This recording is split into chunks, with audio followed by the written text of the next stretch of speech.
Again, man. I want to talk about this boxing stuff, man. But one thing I want to say, the reason why I say Ali is the greatest, to me, the greatest, that man fought them all. He fought all comers. There were no excuses. He fought his people from the '60s that he came up with. He fought the guy. He came back and fought the guys of the great heavyweights of the '70s.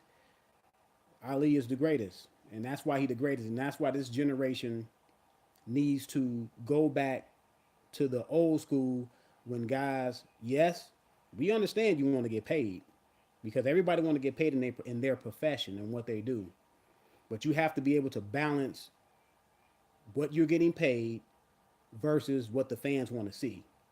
And sometimes you have to sacrifice a little bit of both. Sometimes the fans, we as fans may not be able to see the fight immediately, but we still get it. And y'all on the other end have to sacrifice some money so we can be able to see the fights because that's what's permeating through boxing, man. It's like a virus is going around through boxing, man. Everybody, the importance of the O of staying undefeated, which I think permeates from the Mayweather's persona that Mayweather was able to capitalize off of. But a lot of these young fighters don't grasp or understand that Mayweather, before he even made serious money, Mayweather was on a grind. Mayweather was going through the gauntlet. He did fight a lot of really good, tough opposition on his way up. So I have to give him that. I have to give him that due. And Mayweather did not make serious money until he got about 30 years old. I think it's a Toro Gotti fight was his first pay-per-view fight. If I'm not mistaken, yeah, Toro Gotti was his first pay-per-view fight. He got paid, a little bit for that, but he didn't really seriously get paid until he fought Oscar. And Mayweather was at that time around 30 years old. And a lot of these fighters, they are trying to take on the money Mayweather persona, but you have to earn your way up, and then you be able to take on the quote unquote money Mayweather persona. But like I said, Mayweather paid his dues. That's why he was able to do what he did. And the fighters nowadays, y'all have to understand, y'all have to fight each other. Y'all have to fight each other because we need a clear picture of who's the best and who are the contenders and who are the rest. Right now, we don't know. We barely know who the contenders are. We barely even know who the champions are. There are no real champions. The last real champion was Terence Crawford when he was undisputed. He was the last real champion because a real champion there is no other. Like when you call yourself in the champion of the welterweight division, no one else has a belt but you. You have the moniker, the belt. You have the prestige of being the man, and everybody else, you on top of the mountain, and everybody else are trying to ascend atop of the mountain to get you. Now, when you are so called on the top of the mountain, and other guys are up there on the mountain with you, you have to knock some people off the mountain. We're gonna go to this welterweight division because to me, the welterweight division is one of the historic divisions. It's been, out permeating throughout boxing since boxing, the obsession of boxing, since boxing really started with the heavyweights. From John L. Sullivan all the way up now to Joshua and Wilder. Those two guys are fighting to see who's supposed to stay on the top of that mountain. But you had Ray Robinson fought at welterweight. That brought the welterweights to, you know, really in existence. You know what I'm saying? And Ray Robinson did complete at middleweight. I I look at middleweight as being a little bit under welterweight because it seemed like the welterweight division they always move up to middleweight.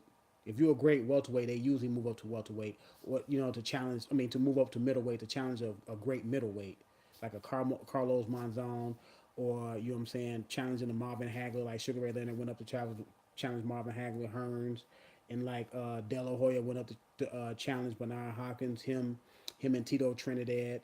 You know what I'm saying? So, and then you had Kell Brook go up and challenge Triple G. Things of that ilk. So the welterweight division took over really when the heavyweight division went into like a little exile after, I'm gonna say in between, I'm gonna say when Ali got older, then that's when Sugar Ray Leonard came out the Olympics and he made the welterweight division explode. Him and Hearns. Hearns was doing what he was doing on his side, and Leonard was doing what he did on his side. They came together and finally met. Now a lot of people back then were talking about that fight being too long to come to fruition because they said Sugar Ray Leonard was avoiding Thomas Hearns. Now I'm not old enough to know the atmosphere of that fight because when that fight they fought in '81, I was like 7 years old. I remember my uncles and them looking at it on television. I know I tell this story a couple times, but I remember my uncles and them. Half of them liked Hearns, half of them liked the Leonard. And then when the fight went off and it was a huge controversy of who won, they were almost getting into a fist fight over who won the fight. So, but the next great welterweight clash was Oscar De La Hoya and Tito Trinidad. They both were undefeated.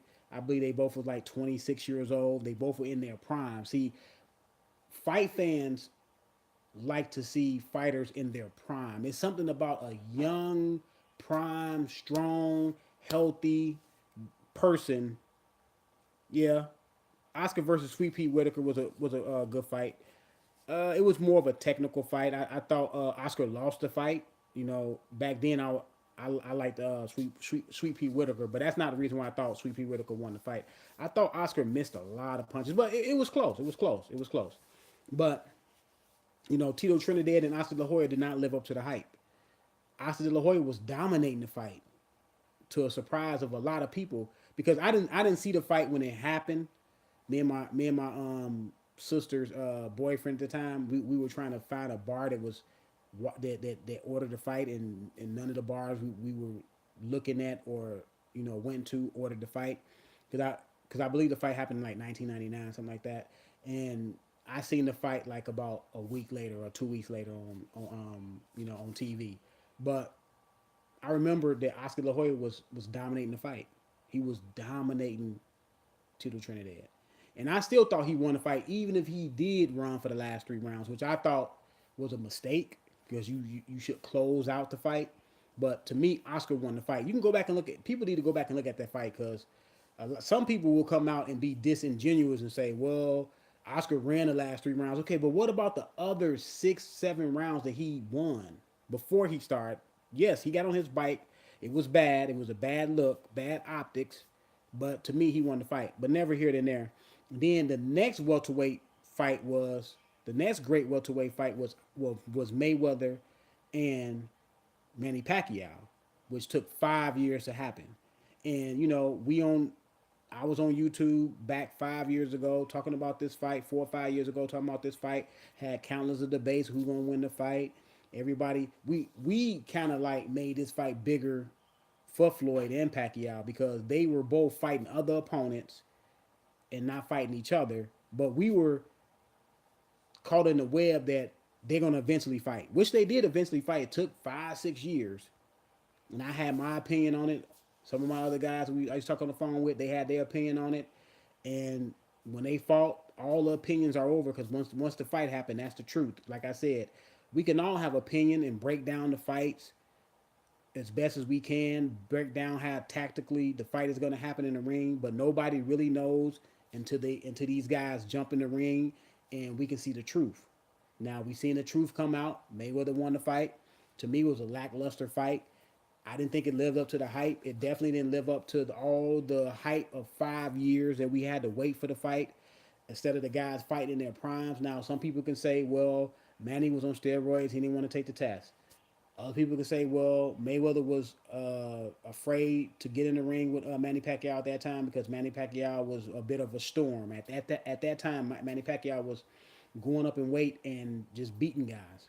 Now, a lot of people look back now and say, well, when he beat Oscar De La Hoya was drained. But I clearly remember when the fight was booked, people were saying, why is Oscar De La Hoya picking on that little guy? And I don't care what nobody say. A lot of people picked De La Hoya to win the fight. It's not to a couple years or after the fight that people said, well, Oscar was drained. But before the fight, people was picking Manny Pacquiao to lose. I was one of the ones that said, "Why is Oscar De La Hoya picking on this little dude? Why he want this little guy to come up and wait? Why don't Oscar go fight somebody else?" I said that. I didn't pick Manny Pacquiao to win a fight. Definitely didn't pick him to make Oscar De La Hoya, retire in the corner. That was like not even. I thought Manny had a chance to win, but I never thought Manny, if he did win, I never thought he was gonna, retire or stop, Oscar in his corner. Oscar didn't come out of his corner for the bell, but that was the last. And then we had the Keith Thurman Shawn Porter, which was a really good fight. Now that fight lived up to the hype. That was a pretty good fight. That was a fight that was like a couple years in the making. Like I'm okay when a fight is talked about, and sometimes it takes a year, maybe 2 years, but I think 2 years should be max that a fight should be highly anticipated fight should happen. 2 years max. 1 year is ideal. 2 years max. It shouldn't go beyond that. It shouldn't go 3, 4, 5. We shouldn't wait 3, 4, because now these guys are getting closer and closer out of their prime. And I want to see guys when they're young fight before they take a lot of damage. I want to see those guys go at it. That's what I want to see. I don't want to see guys go at it when they are mid 30s like Mike Tyson and Lennox Lewis did. I don't want to see that. I want to see guys that are young, vibrant. Let's go. That's why I'm pushing for the Errol Spence versus Terence Crawford fight, because now next year I think the fight should happen if it happened late next year, that's fine, but I think next year that fight should happen. A lot of people pushing the Joshua, the Joshua versus Wilder fight, which is understandable. That fight should happen next year too. That fight should happen next year. The Crawford, the Crawford fight with him and Errol Spence. Now, if it go another 6 months after next year, okay, I'm fine with that. Now, I want the fight as soon as possible, because neither one of these guys have an opponent. Now, it's talks that Crawford will be fighting Benavidez, and I don't hear no opponents for Errol Spence. Now Garcia, Mikey Garcia did want to fight Errol Spence, but Showtime said there's too many pay-per-views happening at the end of the year. It's the holidays, Christmas coming up. They don't think people are going to dole out the money for the fight. Understandable. But in that sense, Errol Spence should have another opponent. Now if the Mikey fight did fall through, Errol Spence, there's other guys out there Errol Spence can fight. Now, I know a lot of people say, well, they don't want Errol Spence to fight anybody but the top people. But then I hear a lot of people say, well, the top people are scared to get in the fight with Earl. And when you talk about Earl and Terence Crawford, people have a different outlook on it. Oh, they need to let that fight marinate. Now, why should you have a different tone for Crawford, but you are assured that you want him to fight Danny Garcia, you want him to fight Keith Thurman, you want him to fight Shawn Porter, but you don't have the same energy when it comes to Terence Crawford. I already told people, when Terence Crawford was at 140, when he come to 147, he's going to beat everybody at 147. His toughest opponent was going to be Keith Thurman. Now this is before Keith Thurman went on his hiatus and he was injured. My thoughts on Terence Crawford, Errol Spence is Terence Crawford is more talent. He's a more talented fighter. Now, Errol Spence, to me, he's a come forward fighter. He has a decent jab. He does go to the body very, very well. Now, what Errol Spence does, he does well. But when you start fighting other elite fighters that can handle themselves in the ring, if you look at Terence Crawford, he fights different versus different opponents. And that's very key when you're talking about at the elite level. And Terence Crawford defense is elite. Now, Terence Crawford will get hit a little bit more when he fight guys that are smaller than him, like a Gamboa. Like I told people that he was going to beat and stop Gamboa because, for one, I thought he was a little bit too big for Gamboa. I thought Gamboa is one of those fighters that he shouldn't move up. Like some guys shouldn't move up Like Gamboa started at what, 126, 122, something like that, 126. I thought Gamboa maximum weight probably was 130. He was pushing to go to 135. So, and I thought Terence Crawford was the better fighter. So when you have that, when you have those two things working against you, you're not gonna beat the bigger man if the bigger man is the better fighter. It's just not gonna happen. You have to have boxing is about advantages, and you have to have some advantages going in your favor to have a chance. Either you can win the fight technically, or you just way too fast for that guy. You know what I'm saying? And now Gamboa, to his credit, I thought he won the first 3-4 rounds. I thought his speed was a problem for Terence, but Terence, like I said, when you fighting a guy that's adaptive reactive, what I mean by that is he's going to eventually find out what you do, and then he's going to make an adjustment, which Terence Crawford did. He made an adjustment, and then he just started taking over the fight, and that's what great fighters do. And Terence Crawford fights smaller guys different than how he fight bigger guys. When he fights smaller guys, he get hit a little bit more because he knows that he's bigger than those guys and he can take their punch. Now Gamboa did buzz him, but he knew that he can take Gamboa shots. It was a thing that can Gamboa take his shots, and Gamboa couldn't take his shots. Can Hank Lundy take his shots, and Hank Lundy could not take his shots? Can Delorme take his shots? See, he fought Delorme different because Delorme was a little bit big, a little bit lean, a little bit tall, and he fought Delorme from the outside first, and then he closed in on Delorme by like round what, 5 or 6, and then he started taking over.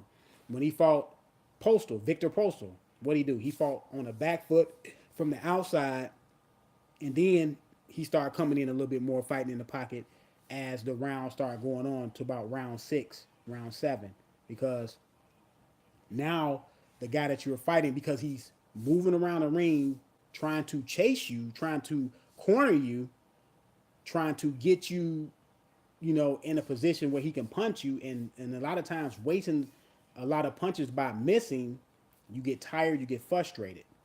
So Terence Crawford is the type of fighter that beats you mentally and physically. He has you physically and mentally. Mentally has you frustrated. Physically has you worn down. So when he fight Errol Spence, he's gonna fight Errol Spence on the back foot, starting off the fight. Look, I know how it's gonna go. So I can just sit back in my chair because I know exactly how the fight is gonna go. Terence Crawford can take the fight anywhere he wants to take the fight. Because like I said, Errol Spence is not going to outbox Terence Crawford. That's a mistake. If Errol Spence come in there with the mindset that he's going to outbox Terence Crawford, that's not going to happen. Terence Crawford, it all depends on what kind of fight Terence Crawford wants to fight. And a lot of people say, well, Terence Crawford better not stand in front of Errol Spence because Errol Spence is going to mow him down. Errol Spence is a dog. Terence Crawford is also a dog. These are two big dogs, two dogs. Both of these guys are dogs. Both of these guys are strong fighters. Terence Crawford just have way more tools in the tool shed for Errol Spence. Now, you could say Errol Spence is bigger. I just seen Terence Crawford get in the ring with a big Jeff Horn and stop Jeff Horn. He fought him from the outside. Because I told you what Terence Crawford does against bigger guys. He start off from the outside. He wants to see what the bigger guy has. He wants to look at how your punches are, what kind of rhythm, what kind of speed, what kind of power you're throwing. He wants to put all that into the computer database. Then he levies his attack. But while he's doing that, he's winning rounds against you.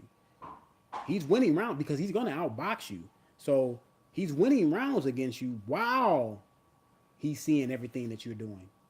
So by round 5, 6, you down on the scorecards because the fighter know when he's losing. I don't care about him going to this corner and his corner say, "Oh, you doing fine." No, a fighter knows when he's losing the fight, and then you start getting a little frustrated. That's why he knocked down Jeff Horn at the end of that round because Jeff Horn tried to overextend himself.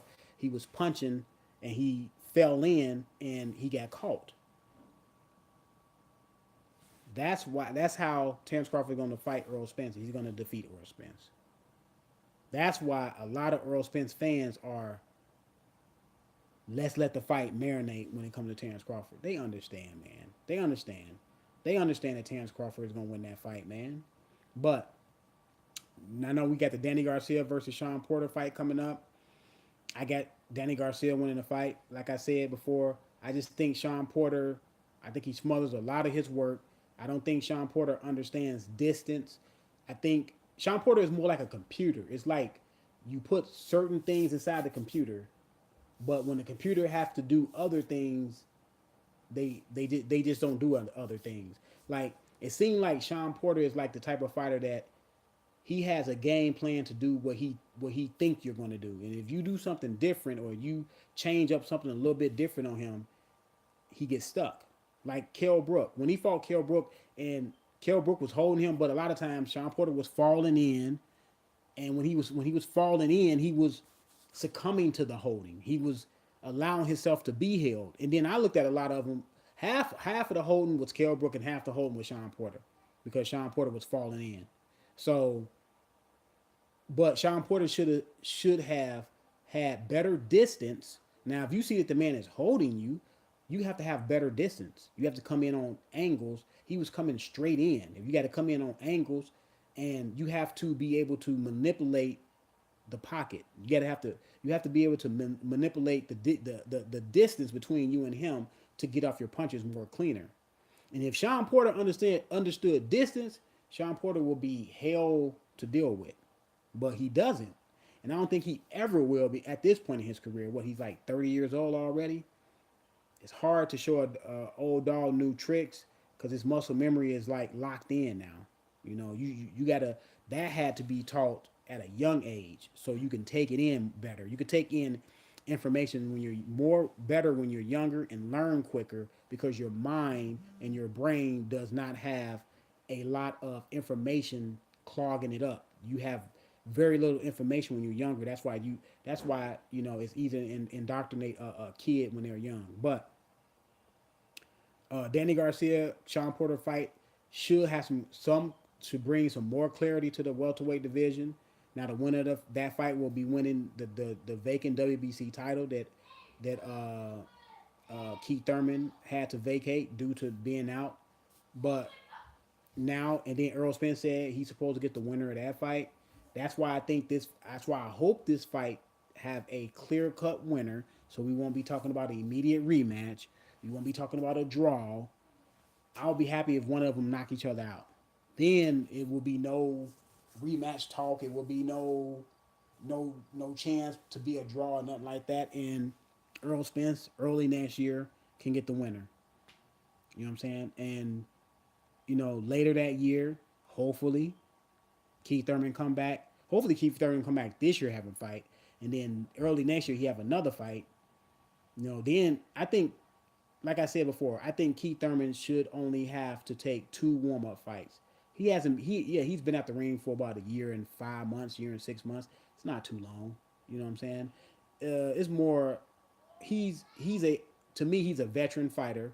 I don't get too worried with veteran fighters that have established themselves in the ring as much as I do with a young fighter that gets injured a lot and he still hasn't established himself and has not done really a lot. Keith Thurman, 2 warm-ups, 2 camps, and 2 warm-up fights should have Keith Thurman ready to fight Terence Crawford, Danny Garcia, or Porter, or Errol Spence. He should be ready. So by the end of next year, we should have some more clarity. I think by the end of next year, I would like to see only two people with belts, and then the beginning of the next year, we can have a unified welterweight champion match to see who's going to be undisputed. You know what I mean? I believe it's going to be Keith Thurman and Crawford. A lot of people believe if Keith Thurman comes back and right, a lot of people believe it's going to be Errol Spence and Crawford. But we have to see. Like I said, the truth comes out in the ring. We can all have our breakdowns and our evaluations, and we can have the best breakdown ever. Like, one person can make a case for Errol Spence, one person can make a case for Keith Thurman, one person can make a case for Crawford, and so on and so on. And if the guy have a better breakdown for his guy and his guy's Errol Spence and the other guy don't have a really good breakdown and his guy's Keith Thurman, that doesn't mean Errol Spence is going to win the fight. Vice versa. Because the truth ultimately comes out in the ring. Now, like I said, we can talk about it and get angry and get mad and get butthurt all we want about the fighter that we want to win. Like I said, when they get in the ring, we're going to see who's going to win the fight. You know? But like I said, I got Danny Garcia winning the Shawn Porter fight, and we can go from there on that fight. Uh, what the Triple G Canelo fight? I got Triple G. I know I've said that before. I have Triple G winning that fight. I just believe if Triple G goes to the body more in this fight, I believe he has a very good chance of stopping Canelo. The last fight, Triple G did not go to the body. He was head hunting. He needs to go to the body, freeze Canelo, then go up top. You freeze the man with the body shot, then you go up top. Because you have to change. You're trying to change the guy's eye level. Change his eye level by. That's why when you shoot the jab, you shoot the jab at you aim for the chest. You don't aim for the face. You aim for the chest. You want to change his eye level. Get that right hand right over the top, right on him before he can see it. That's when that good 1-2. Kell Brook had the best one. Well, he still got got the best 1-2 in boxing. Kell Brook can drop that 1-2 on you. You know what I'm saying? I was listening to a podcast and this guy said Kell Brook beat Shawn Porter with the 1-2, and Shawn Porter, you at that level you shouldn't get beat by the 1-2. You have to make an adjustment. But Kell Brook has the best 1-2 in boxing. It's like it's very, it's very ordinary, but it's very effective because the jab blinds you, and the right hand finishes you off. You don't see it. It's like 1-2, bow. You stunned, and you wondering why you're stunned. But let me know who y'all got. Oscar versus Tweet P was a better fight. It was a good fight. Conor versus Floyd too. Conor with Floyd. Man, look, I don't want to see Conor versus Floyd too. Now, one was good enough for me. I thought Conor made a good showing of himself. He didn't embarrass himself. But I don't want to see Conor versus Floyd Mayweather 2 in no boxing ring.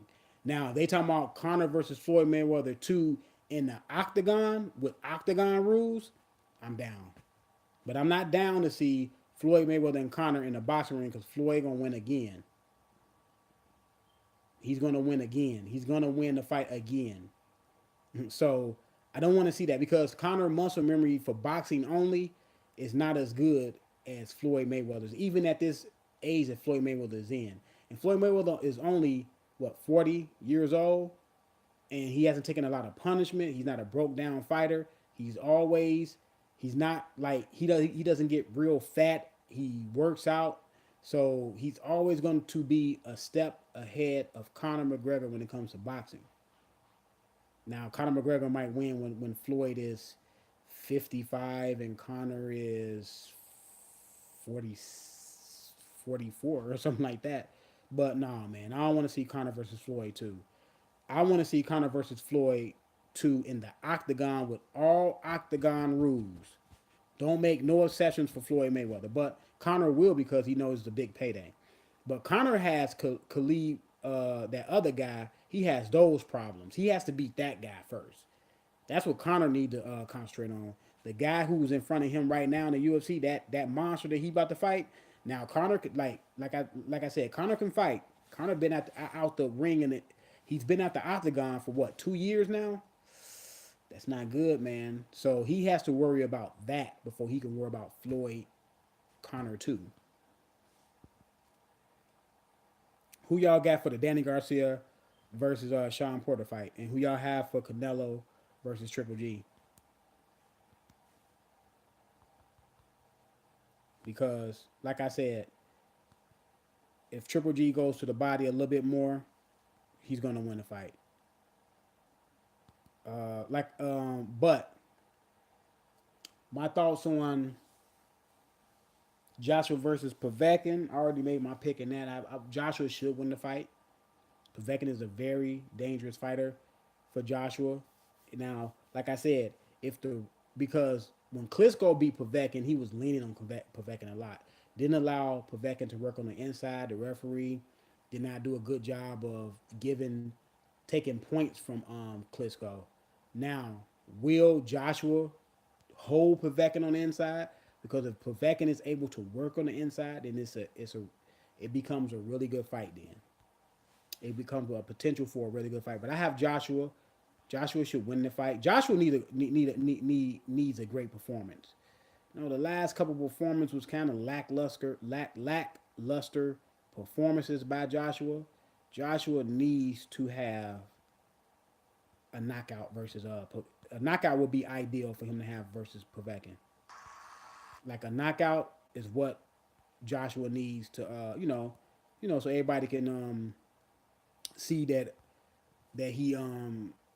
he's back to his old ways, because before he had the fight with my guy,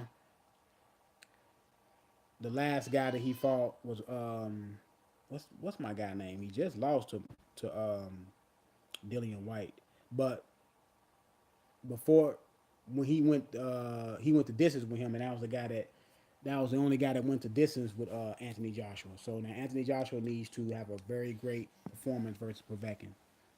I mean, if he struggles a little bit versus Povetkin, I'm not gonna say that's bad, because Povetkin can fight. But Povetkin is a former Olympian. He can fight. The guy can fight. So I'm not saying that he can't have no struggles with Povetkin, but he cannot lose versus Povetkin either. So what? So who y'all have, Joshua or Povetkin? Before I get on up out of here, I'm gonna get up out of here in a minute.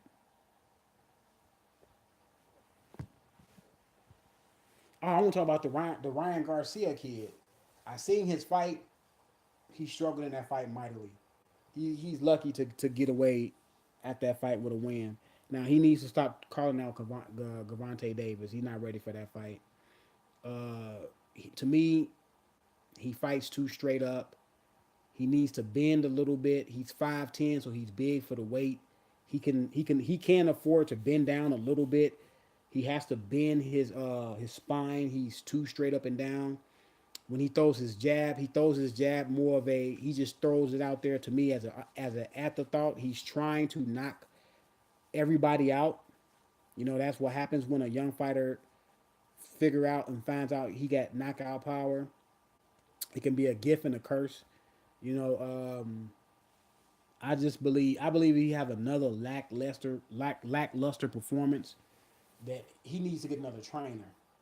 Now it's not too late for him. He's only 20 years old, so his muscle memory can be sharpened and can be trained up, but he needs to get on the road now.